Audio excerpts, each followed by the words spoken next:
മക്കളെ, എല്ലാവർക്കും സൈലത്തിൻ്റെ മലയാളം ക്ലാസ്സിലേക്ക് സ്വാഗതം. അപ്പോൾ ഈ വീഡിയോയിൽ ടീച്ചർ ഷോർട്ട് എസ്സേ ചോദ്യങ്ങളുടെ പ്രത്യേകതയാണ് പറയുന്നത്. മോഡൽ എക്സാമിന് നമുക്ക് ചോദിച്ചിട്ടുള്ള കുറച്ച് ചോദ്യ മാതൃകകൾ കൂടെയാണ് പരിചയപ്പെടുത്തുന്നത്. എങ്ങനെയാണ് നമ്മളൊരു 4 മാർക്കിൻ്റെ ചോദ്യം എഴുതേണ്ടത് എന്നാണ് പഠിക്കാൻ പോകുന്നത്. അപ്പോൾ 4 മാർക്ക് ഇപ്പോൾ എന്നോട് ചോദിക്കുകയാണെങ്കിൽ ഞാൻ 4 മാർക്കിൻ്റെ ചോദ്യമാണ് ഒരു പരീക്ഷയിൽ ഏറ്റവും ഇമ്പോർട്ടൻ്റ് ആയിട്ട്, നിങ്ങളുടെ പരീക്ഷയിൽ ഏറ്റവും ഇമ്പോർട്ടൻ്റ് ആയിട്ടുള്ളതെന്ന് ഞാൻ പറയും.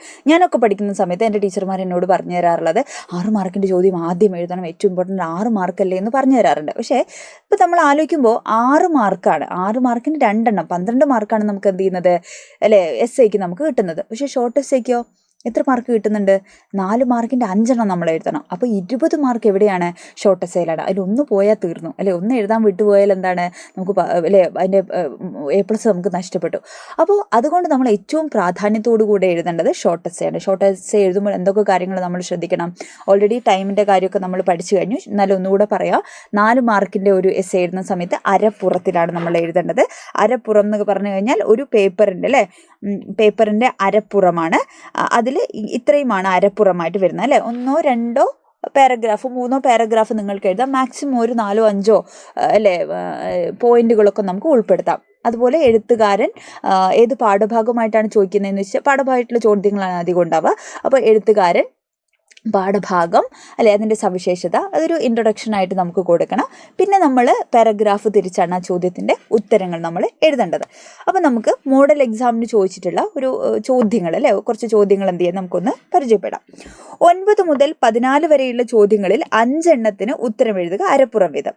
2 വീട്ടിലെയും കുട്ടികൾ ഒരുമിച്ച് നടക്കുന്നത് പോലും വീട്ടുകാർക്ക് ഇഷ്ടമല്ല. നീ കരഞ്ഞത് കൊണ്ട് ഞാൻ തിന്നാതെ വച്ചിരുന്നതായത്.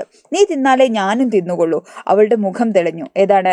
കോഴിയും കിഴവിയും എന്ന് പറയുന്ന കഥാഭാഗമാണ്. ഈ കഥാസന്ദർഭങ്ങൾ സമൂഹത്തിന് നൽകുന്ന തിരിച്ചറിവുകൾ ഏതൊക്കെ എന്നുള്ളതാണ്. അപ്പോൾ ഏതാ കഥ എന്നിവിടെ കൊടുത്തിട്ടുണ്ട്. അപ്പോൾ ഇതെന്താണ് സംഭവം എന്നുള്ളത് എന്ത് ചെയ്യുക, ഒന്ന് ഇൻട്രൊഡക്ഷനിൽ നമ്മൾ ഏത് കഥ ആരെഴുതി എന്നൊക്കെ ഉള്ളതൊന്ന് സൂചിപ്പിക്കുക. പിന്നെ എന്താണ്? സമൂഹത്തിന് നൽകുന്ന തിരിച്ചറിവാണ് അപ്പോൾ മുതിർന്നവർ തമ്മിലുള്ള തർക്കങ്ങൾ അവരൊരിക്കലും കുട്ടികളിലേക്ക് പകരുന്നത് അത് തടയുന്നില്ല പക്ഷേ ആ തർക്കങ്ങളുടെ പരിണിത ഫലമാണ്, മുതിർന്നവരുടെ തർക്കങ്ങളുടെ പരിണിത ഫലമാണ് ഇവിടെ കാണുന്നത് കുട്ടികൾ വരുന്നത്. അപ്പോൾ പകയും വിദ്വേഷവും വളർന്ന് വലുതാവുകയാണ് ഇവിടെ പക്ഷേ മക്കളെ പോലും പരസ്പരം അത് തിരുത്താൻ കളിക്കാനൊന്നും ഈ വീട്ടുകാർ പക വളർത്താനാണ് അവർ ശ്രമിക്കുന്നത് എന്നുള്ളതാണ്. പക്ഷെ കുട്ടികൾക്കിടയിലുള്ള പരിണിത ഫലം എങ്ങനെയാണ്? അത് പെട്ടെന്ന് മായുന്നതാണ് വളരെ നിഷ്കളങ്കമായിട്ടുള്ള ഒന്നാണ് അപ്പോൾ അവൾ കരഞ്ഞുകൊണ്ട് അവൻ കരയാതെ ആ പേരൊക്കെ എടുത്തു വെച്ചതാണ് അപ്പോൾ നിഷ്കളങ്കരായിട്ടുള്ള കുട്ടികൾ തർക്കവും ദേഷ്യവും ഒക്കെ മറന്ന് ഒരുമിച്ച് കളിക്കുന്ന ഒരു സിറ്റുവേഷനാണ് നമ്മളിവിടെ കണ്ടിട്ടുള്ളത്. അടുത്ത 10ാമത്തെ ചോദ്യം. രാത്രിയിൽ നടക്കുന്ന വ്യാപാരത്തെ പരസ്യപ്പെടുത്തിയാൽ എന്ത്? നെല്ല് കൂലി കിട്ടിയില്ലെങ്കിൽ ജോലിക്ക് പോകാതിരുന്നാൽ എന്ത്? പ്ലാവിലക്കഞ്ഞി. ആരെഴുതി, എന്താണ്, ഏത് നോവൽ ഭാഗം എന്നൊക്കെ ഉള്ളത് ഇൻട്രൊഡക്ഷനിൽ സൂചിപ്പിക്കുക. ഇത്തരം ചിന്തകളിലേക്ക് കോരനെ നയിച്ച അന്നത്തെ സാമൂഹ്യ സാഹചര്യം വിശകലനം ചെയ്ത് കുറിപ്പ് തരുക. ഈ ഒരു ചോദ്യം വളരെ പ്രധാനപ്പെട്ടതാണ്. പലപ്പോഴും പല രീതിയിൽ സാമൂഹിക അന്തരീക്ഷത്തെക്കുറിച്ച്, സാമൂഹിക ജീവിതത്തെക്കുറിച്ച് എന്ത് ചെയ്യാറുണ്ട്? പ്ലാവിലക്കഞ്ഞിയിലെ സാമൂഹിക ജീവിതം, 2 ഇടങ്ങളിലെ സാമൂഹിക ജീവിതത്തെക്കുറിച്ച് ചോദ്യങ്ങൾ ചോദിക്കാറുണ്ട് അപ്പോൾ ഇൻട്രൊഡക്ഷൻ എഴുതി കഴിഞ്ഞിട്ട് നമ്മൾ എഴുതിയ തൊഴിലാളികൾക്ക് ചെയ്ത ജോലിക്ക് കൂലി നൽകാത്ത അന്നത്തെ മുതലാളിത്ത വ്യവസ്ഥ അല്ലെങ്കിൽ ഔസേപ്പ് മുതലാളി അല്ലെങ്കിൽ അന്നത്തെ ജന്മി സമ്പ്രദായം ഒക്കെ നമുക്ക് സൂചിപ്പിക്കാം. പട്ടിണിയും ദാരിദ്ര്യവും ചൂഷണവും സഹിക്കുന്ന തൊഴിലാളികളെ കുറിച്ച് കരിഞ്ചന്ത വിൽപ്പന, അതായത് നെല്ല് അരിയൊക്കെ കൂടുതൽ പൈസയ്ക്ക് മറിച്ച് വിൽക്കുക അർഹതപ്പെട്ട ആളുകൾക്ക് കൊടുക്കാതെ മറിച്ച് വിൽക്കുന്നത്, തൊഴിൽ ചൂഷണം ചെയ്യുന്നത്, നെല്ലിന് വില കൂടിയതിനാൽ തൊഴിലാളികൾക്ക് എന്ത് കൊടുക്കുന്നില്ല? തുച്ഛമായിട്ടുള്ള കൂലിയാണ് കൊടുക്കുന്നത്. പണം അതും തുച്ഛമായത്, അതിൻ്റെ ഇരട്ടി പൈസ ഉണ്ടെങ്കിൽ പോലും എന്ത് കിട്ടൂല? അരി കിട്ടൂല. അത്രയും തുച്ഛമായിട്ടുള്ള പൈസയാണ് എന്ത് ചെയ്യുന്നത്? കൂലിയായിട്ട് കൊടുക്കുന്നത്. അടുത്തൊരു ചോദ്യം എന്തായിരുന്നു? മതം ഏതായാലും കൊള്ളാം, മനുഷ്യൻ നന്നായാൽ മതി എന്ന സുപ്രസിദ്ധമായ ഗുരുവചനത്തിൽ മനുഷ്യ നന്മയ്ക്കാണല്ലോ പ്രാധാന്യം. കുറ്റിപ്പുഴ കൃഷ്ണപിള്ളയാണ് ശ്രീനാരായണ ഗുരു എന്ന് പറയുന്ന പാഠഭാഗമാണ്. ഇമ്പോർട്ടൻ്റ് ആണ്. ഈ നിരീക്ഷണത്തിന്റെ സമകാലിക പ്രസക്തി വിലയിരുത്തി കുറിപ്പ് തയ്യാറാക്കുക. അപ്പോൾ ശ്രീനാരായണ ഗുരുവിനെ കുറിച്ചുള്ള ഒരു ചോദ്യം എന്തായാലും നമുക്ക് വരും അദ്ദേഹത്തിന്റെ സന്ദേശങ്ങളെ കുറിച്ച് ഉറപ്പായിട്ടും എസ്സേ ആണ് നമുക്ക് പ്രതീക്ഷിക്കേണ്ടത്. അപ്പോൾ ഷോർട്ട് എസ്സേ എങ്കിലും ഇവിടെ ചോദിച്ചിട്ടുണ്ട് അപ്പോൾ എന്താണ് സമകാലിക പ്രസക്തി എന്ന് വെച്ച് കഴിഞ്ഞാൽ സമകാലികം, നമ്മൾ ജീവിക്കുന്ന കാലഘട്ടത്തിലുള്ള അതിന്റെ ആ വിഷയത്തിന്റെ പ്രസക്തിയാണ് ചോദിച്ചിട്ടുള്ളത്. അപ്പോൾ മതം ഏതായാലും കൊള്ളാം, മനുഷ്യൻ നന്നായാൽ മതി എന്ന് പറയുന്ന ഗുരുവിന്റെ ആ സന്ദേശത്തിന്റെ പ്രാധാന്യം ടീച്ചർ വിശദീകരിക്കണ്ടല്ലോ മതം ഏതായാലും കുഴപ്പമില്ല, ആരും നന്നായാലും മനുഷ്യനാണ്, അത് കൈകാര്യം ചെയ്യുന്ന മനുഷ്യൻ നന്നായാലല്ലേ ഇതൊക്കെ നന്നായിട്ട് കാര്യമുള്ളൂ അപ്പോൾ ഏത് നല്ല മതമാണെങ്കിലും അതിൽ ഒരു മനുഷ്യൻ മതി അത് വെടക്കാക്കാൻ തീവ്രവാദം കൊണ്ടുവരാൻ, മറ്റൊരു മനുഷ്യനെ വെട്ടിക്കൊല്ലാൻ, ഏത് മതമായാലും അത് ഇന്ന മതമൊന്നുമില്ല അല്ലേ. അപ്പോൾ ആ മതമല്ല യഥാർത്ഥത്തിൽ മോശമാക്കപ്പെടുന്നത്, ആരാണ്? ഒരു മനുഷ്യനാണ് എല്ലാ മതത്തെയും എന്ത് ചെയ്യുന്നത്, മോശമാക്കുന്നതെന്നാണ് പറയുന്നത്. അപ്പോൾ മനുഷ്യ നന്മയ്ക്കാണ് ആത്യന്തികമായിട്ട് എല്ലാത്തിലും പ്രാധാന്യമുള്ളത്, മാനുഷിക നന്മയ്ക്കാണെന്നുള്ളതാണ്. ജാതിയുടെയും പേരിൽ ഇന്നും പുതിയ കാലത്ത് തർക്കങ്ങൾ ഉണ്ടായിക്കൊണ്ടിരിക്കുന്നു. ഒരുപാട് സമകാലിക സംഭവങ്ങൾ, എന്താ കുഞ്ഞിനെ കുരുതി കൊടുക്കുന്ന അച്ഛനുണ്ട്, അമ്മയുണ്ട് അല്ലേ, ഇപ്പോൾ പ്രണയിച്ച ആളെ കൊലയ്ക്ക് കൊടുക്കുന്ന ആളുകൾ, ഇതൊക്കെ അന്ധവിശ്വാസത്തിൻ്റെ പേരിൽ, അല്ലെങ്കിൽ ഈ പറയുന്ന പോലെ എന്താണ് മതത്തിൻ്റെ അല്ലേ, അതെ അന്ധമായ വിശ്വാസം തന്നെയാണ് മതം എന്ന് പറയുന്നത് അർത്ഥത്തിൽ അല്ലേ.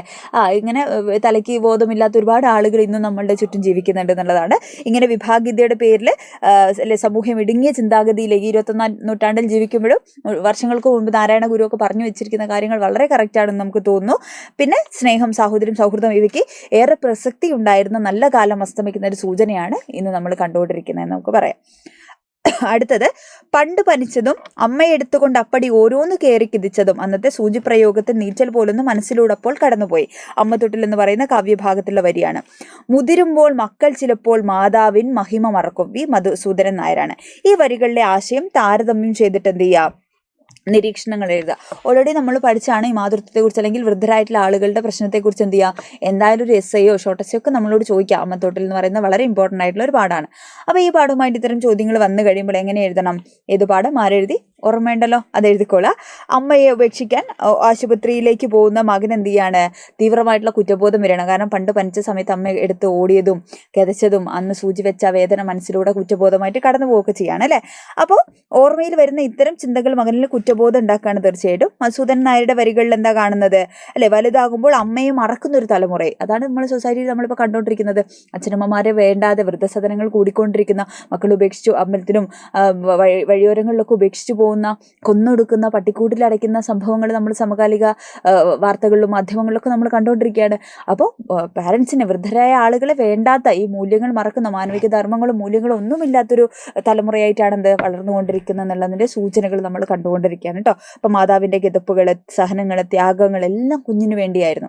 അമ്മയുടെ ജീവിതം തന്നെ അല്ലേ. അപ്പോൾ അമ്മയ്ക്കൊരു ജോലി ഉണ്ടെങ്കിൽ അത് മാറ്റിവെക്കുന്നതും, അമ്മയുടെ ശരീരം, സൗന്ദര്യം, ആഘോഷങ്ങൾ, സൗഹൃദങ്ങൾ എല്ലാം ആർക്ക് വേണ്ടി, ഇഷ്ടങ്ങൾ പോലും എന്ത് ചെയ്യണോ, കുഞ്ഞുങ്ങൾക്ക് വേണ്ടി മാറ്റപ്പെടുന്നുണ്ട്. പക്ഷേ തിരിച്ചെന്ത് ചെയ്യണോ, ഇതൊക്കെ എനിക്ക് വേണ്ടി ചെയ്യാൻ ആരെങ്കിലും പറഞ്ഞോ, മക്കൾ നാളെ തിരിച്ച് ചോദിക്കും. അതുകൊണ്ട് അത്തരത്തിലുള്ളൊരു കാലത്താണ് എന്ത് ചെയ്യുന്നത്, നമ്മൾ ജീവിക്കുന്നത് എന്നുള്ളൊരു ഓർമ്മപ്പെടുത്തൽ കൂടെയാണ് ഈ കവിത എന്ന് നമുക്ക് മനസ്സിലാക്കാം.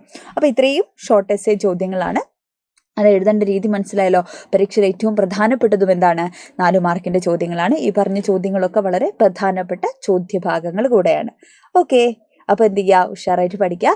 ഇത് നിങ്ങൾ പഠിക്കുന്ന സമയത്ത് ഓരോ പാഠത്തിലും വരാൻ സാധ്യതയുള്ള ഷോർട്ട് എസ്സേ, ഇപ്പോൾ ഓരോ പ്രയോഗങ്ങൾ ഇമ്പോർട്ടൻ്റ് ആയിട്ട് നിങ്ങൾ ടെക്സ്റ്റിൽ അല്ലേ അടയാളപ്പെടുത്തിയിട്ടുണ്ടാവും, സ്കൂളുകളിൽ ടീച്ചർമാരൊക്കെ പഠിപ്പിച്ചു തന്നിട്ടുണ്ടാവും. അപ്പോൾ ആ ഭാഗങ്ങളൊക്കെ എന്ത് ചെയ്യുക, നന്നായിട്ട് ടെക്സ്റ്റ് ബുക്ക് വായിക്കണം. ഈ 4 മാർക്കിൻ്റെ ചോദ്യങ്ങൾ എന്ന് പറയുന്നത് മിക്കപ്പോഴും പാഠത്തിൻ്റെ ഉള്ളിൽ നിന്ന് അല്ലേ, ഇപ്പോൾ ചില വരികളായിരിക്കാം അല്ലേ, ചില പോയിന്റുകളായിരിക്കാം, സന്ദർഭങ്ങളായിരിക്കാം, അത് ഏറ്റവും കൂടുതൽ 4 മാർക്കിലാണ് നമ്മൾ കാണുക. അപ്പോൾ പാഠവുമായി റിലേറ്റ് ചെയ്തിട്ടുള്ള ചോദ്യങ്ങളാണ് 4 മാർക്കിലുണ്ടാവുക. അതുകൊണ്ട് ടെക്സ്റ്റ് ബുക്ക് വായിക്കുക എന്ന് പറയുന്നത്, പാഠപുസ്തകത്തെക്കുറിച്ച്, പാഠഭാഗത്തെക്കുറിച്ച് കൃത്യമായി ധാരണ ഉണ്ടാക്കുക എന്ന് പറയുന്നത് 4 മാർക്കിൻ്റെ ചോദ്യങ്ങൾക്ക് എന്താണ് വളരെ ഇമ്പോർട്ടൻ്റ് ആയിട്ടുള്ള ഒരു കാര്യമാണ്. ശ്രദ്ധിച്ചോളല്ലോ, വായിച്ചോളല്ലോ. ഓക്കെ അല്ലേ. അപ്പോൾ ഉഷാറായിട്ടിരിക്കുക കേട്ടോ. All the best.